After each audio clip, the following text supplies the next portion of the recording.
ต่อทางคาร์บาออกเป็นทีมของตกนอกเอาสองทีมนี้ซิงกันเป็นทีมของไทยซิงกันเป็นทีมของไทย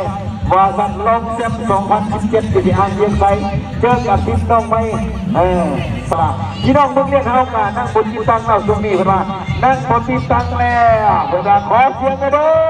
เอาเรื่องของเมืององค์การจะตั้งมหาชนเอาเรื่องของบ้านลำพูเขาเป็นยังไงจะเล่ากันเล่าเลยนะครับเพื่อนกันแม่เอามาแล้วพี่น้องเจ้ามาแล้วสู้ชิงกันมาพี่น้องครับพี่น้องทั้งเมืองเรียกกับธรรมดาพี่น้องทั้งเมืองเรียกธรรมดาตีหน้ามาไปท้องออกมาเส้นทางโค้งเราอาจจะตั้งมหาชนแซงทางโค้งเราจ